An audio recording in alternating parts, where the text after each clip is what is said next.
اب چونکہ یہ عوام کا شو ہے اور آپس کی بات کرنی بھی عوام کے ساتھ ہے، تو ہم آئے ہیں اب پبلک میں جاننے کے لیے کہ عوام کا اپنے بچوں کو سرکاری اسکولوں میں بھیجنے کا رجحان کم کیوں ہے۔ سیکٹری اسکولز سے ہم نے رابطہ کرنے کی بہت کوشش کی، لیکن ایک شخص کی جانب سے بتایا گیا کہ he is media shy and he doesn't talk. Minister school education کو بھی اپروچ کرنے کی کوشش کی اور وہ بھی بہت مصروف ہیں کہ وہ اپنا موقف نہیں دے سکتے۔ چلیں کیئر ٹیکر ہیں، لیکن ریئل پکچر دکھانے کی کوشش کی ہے۔ اب عوام کی نظر میں کیا ایسی بات ہے کہ وہ اپنے بچوں کو پریفر کرتے ہیں کہ بے شک کسی گلی محلے کے اسکول میں ڈال لیں لیکن سرکاری اسکولوں میں نہ ڈالیں؟ کیوں؟ جواب لیتے ہیں، میرے ساتھ ہیں۔ والدین کیوں سرکاری اسکولوں میں بچوں کو داخل نہیں کرواتے؟ سرکاری اسکول میں اس لیے داخل نہیں کرواتے کہ وہاں کا ماحول اور فیسلٹی جو ہوتی ہے نا وہ صحیح نہیں ہوتی اس وجہ سے۔ اور پرائیویٹ اسکول میں یہ ہے کہ مطلب ہر قسم کے لوگ ہوتے ہیں، ہر قسم کے بچے ہوتے ہیں، تو اس سے بچے کو ماحول پہ بہت اثر پڑتا ہے۔ اس وجہ سے سرکاری اسکول میں ہم لوگ نہیں ایڈمیشن کرواتے۔ آپ کا کیا نام ہے؟ عادل خان۔ ایسے آپ کے بچے ہیں؟ جی سر۔ کیا سرکاری اسکول میں ان کو پڑھا رہے ہیں یا پرائیویٹ اسکول میں؟ نہیں، وہ تو پرائیویٹ اسکول میں ہے۔ اچھا، کون کون سی کلاسز میں؟ کے جی میں اور نرسری میں ابھی۔ یہ بتائیں کہ سرکاری اسکول میں فیس بھی نہیں لیا جاتا، مفت کا وہ بچوں کو پڑھاتے، تو پھر آپ نے پرائیویٹ میں بچوں کو کیوں داخل کرایا ہے؟ اصل میں جو پرائیویٹ میں تعداد زیادہ ہوتا ہے تو اسکول اساتذہ مطلب اس کو فراہم میسر نہیں ہوتے اتنے زیادہ، جتنے بچے زیادہ ہوتے ہیں اسکول میں تو اساتذہ اتنے نہیں ہے، اور دوسری بات کہ وہ ہارڈ ورک بھی نہیں کرتے بچوں کے ساتھ، تو سہولیات کی کمی ہوتی ہے سرکاری اسکول میں تھوڑی بہت۔ السلام علیکم۔ وعلیکم السلام۔ بچے ہیں آپ کے؟ جی۔ سرکاری اسکولوں میں بچوں کو پڑھایا ہے، کہاں پڑھایا؟ سرکاری میں ہی پڑھایا، لیکن بڑا مشکل ہے ادھر پڑھانا۔ توجہ نہیں کرتے، نہ ان کے پنکھے چلتے ہیں، نہ ان کی کلاسیں اچھی ہیں، نہ ٹیچریں بچوں پہ توجہ کرتی ہیں، اپنی موج مستی میں رہتی ہیں۔ موج مستی میں کیا مطلب؟ کیا شکایت کرتے ہیں بچے؟ بچے کہتے ہیں اپنی دوستی میں، اپنی باتیں میں، گفتگو میں رہتی ہیں آپس میں، ٹیچریں بچوں پہ توجہ نہیں کرتی۔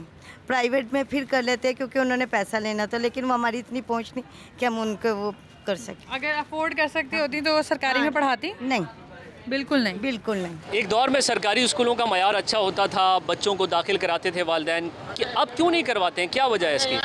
اسٹینڈرڈ آف ایجوکیشن نہیں ہے، اس وجہ سے نہیں داخل کرواتے۔ کوالٹی آف ایجوکیشن بالکل بیکار ہے، اور پھر جو انگلش میڈیم اور اردو میڈیم والا ڈبل اسٹینڈرڈ چل رہا ہے وہ بہت میٹر کرتا ہے۔ اس میں کیا سوشل اسٹیٹس بھی بیچ میں حائل ہوتا ہے کہ ہمارے بچے کو اگر سرکاری اسکول میں داخل کرایا جائے گا تو لوگ کہیں گے دیکھو سرکاری اسکول میں پڑھ رہا ہے ان کا بچہ؟ سوشل اسٹیٹس کی بات کر رہے ہیں تو انگلش میڈیم کی وجہ سے سوشل اسٹیٹس خود ہی کریٹ ہو جاتا ہے۔ اس وقت پرائیویٹ اسکول کے کچھ بچے ہمارے ساتھ موجود ہیں، ان سے بات کرتے ہیں۔ آپ کا کیا نام ہے؟ ثاقب۔ ثاقب، یہ بتائیں کہ آپ کون سی کلاس میں پڑھتے ہیں؟ میں کلاس 9 میں پڑھتا ہوں۔ اور شروع سے آپ پرائیویٹ اسکول میں پڑھتے ہیں کہ نہیں؟ جی، پلے گروپ سے میں پرائیویٹ اسکول میں پڑھتا ہوں۔ تو آپ کو ٹیچر جو ہے زیادہ ٹائم دیتے ہیں، توجہ دیتے ہیں، آپ سرکاری اسکول میں کیوں نہیں پڑھ رہے ہیں؟ سرکاری اسکول میں سہولت نہیں ہے اور یہ پرائیویٹ اسکول میں سہولت بہت زیادہ ہے۔ میں نے یہاں پر بڑا پیارا ایک کمبینیشن ڈھونڈا ہے، بہن بھائی بیٹھ کر ویسے یہ کھا رہے ہیں جیسے بچپن میں کبھی ہم کھا رہے ہوتے ہیں، تو سوال بھی میرا ایسا ہی ہے۔ گورنمنٹ اسکول سے پڑھے ہیں آپ؟ ہاں جی۔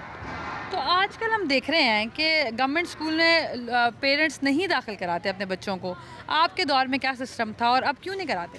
بیٹے ہمارے دور میں نیا نیا پاکستان بنا تھا، سب کچھ برٹش والوں کا تھا اور گورنمنٹ کالج اسکول ہی تھے، کوئی پرائیویٹ اسکول نہیں تھا، اور اس میں پڑھائی اتنی اچھی تھی کہ میں اتنے سال کی ہو گئی ہوں، کہ میں 80 کی ہو گئی ہوں، مجھے اپنا پڑھا ہوا ابھی تک یاد ہے۔ بالکل۔ تو پوتوں کو بھیجتی ہیں؟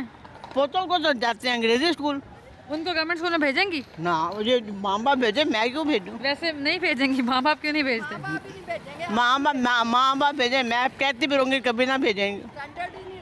اسٹینڈرڈ نہیں رہا۔ سرکاری اسکولوں میں فیسز نہیں ہوتی، وہاں پر کتابیں بھی مفت ملتی ہیں، یونیفارم فری ملتا ہے، کیوں والدین پھر داخلہ نہیں کراتے بچوں کا؟ پڑھائی نہیں ہوتی ہے، ٹیچرز اتنی ایجڈ ہیں کہ بیچاری وہ اپنے آپ کو دیکھیں گی یا بچوں کو دیکھیں گی، تو اس کی وجہ سے کوئی نہیں کرواتا ہے۔ کوئی آپ کا جاننے والا پڑھتا ہے وہاں پر؟ جی، ہماری گلی کے بچے جاتے ہیں تو بیچارے جائیں نہ جائیں ان کا نہ جانا برابر ہی ہوتا ہے۔ اکثر گلی میں دیکھ رہے ہوتے ہیں ان کی لینگویج تو سے تو آپ تو ہے ہی نہیں، تو تم یہی ہے، اور آج کل ہم یہ چاہتے ہیں کہ ہمارا بچہ جیسے کہ اتنا دور فاسٹ ہے تو ہم اب چاہتے ہیں کہ ہمارے بچے بھی اچھا پڑھیں تو اچھا اسپیک کریں۔ آپ کے خیر سے کتنے بچے؟ میرے ماشاءاللہ 3 بچے ہیں, 2 بیٹی 1 بیٹا ہے. پرائیویٹ اسکول میں آپ ان کو پڑھا رہے ہو کہ سرکاری اسکول میں؟ ڈیفینیٹلی جی, پرائیویٹ اسکول میں تو اسٹڈی بھی اچھی ہے اور وہاں پر سہولیات بھی ہیں. تو میرا خیال سے میں اپنے بچوں کے جو ہے نا اچھے مستقبل کے بارے میں سوچوں گا. تو باقی جو گورنمنٹ اسکول ہیں ان میں تو ایک کلاس میں تقریباً 50-60 بچے بیٹھے ہوتے ہیں اور گرمی میں تو بہت ہی برا حال ہوتا ہے. تو میرا خیال سے مطلب یہ ہے کہ اگر ایک بندہ افورڈ کر سکتا ہے تو اس کو اپنے بچوں کو سرکاری اسکول سے پرائیویٹ میں ڈالنا چاہیے تاکہ وہ ایک اچھی بنیاد بن سکے اس ملک کے لیے. کسی ایک شخص نے بھی یہ نہیں کہا کہ اگر اس کے پاس 100 روپے بھی ہوں یا 200 روپے بھی ہوں تو وہ گلی محلے کے اسکول میں پڑھا لے گا, گورنمنٹ اسکول میں نہیں بھیجے گا. یہ عدم اعتماد انتہائی الارمنگ ہے. ناظرین, پشاور کے مختلف اسکولوں کا ہم نے دورہ کیا. آپ نے دیکھا کہ پشاور کے اسکولوں میں کیا کیا مسائل تھے. پشاور جیسے شہر میں بچوں کو بیٹھنے کے لیے فرنیچر دستیاب نہیں, پینے کا صاف پانی میسر نہیں, اسکولوں میں واش رومز نہیں ہیں. اس طرح کئی اسکولوں کے 4 دیواریاں نہیں تھیں. انفراسٹرکچر انتہائی خراب تھا. اسکولوں جو ہے مختلف مشکلات سے دوچار ہے. یہاں پر سرکاری اسکولوں میں 12,000 اساتذہ کی کمی ہے اور رپورٹس کے مطابق گزشتہ 5 سالوں کے دوران پشاور میں پرائمری لیول پر 1,66,000 بچے جو ہے وہ ڈراپ آؤٹ ہوئے ہیں. دنیا میں کئی ایسے کامیاب تعلیمی ماڈل موجود ہیں جنہیں اپنا کر پاکستان اپنے تعلیمی نظام کو بہتر کر سکتا ہے. سرکاری اسکولوں میں اگر بہتر اساتذہ بھرتی کیے جائیں, نصاب بہتر ہو, جدید ٹیکنالوجی سے اساتذہ اور طلباء کو ہم آہنگ کیا جائے تو کوئی شک نہیں کہ پاکستان میں جو سرکاری اسکول ہیں وہ بہتر بھی ہوں گے اور والدین اپنے بچوں کو انگلیاں پکڑ کر سرکاری اسکولوں میں داخل بھی کروائیں گے.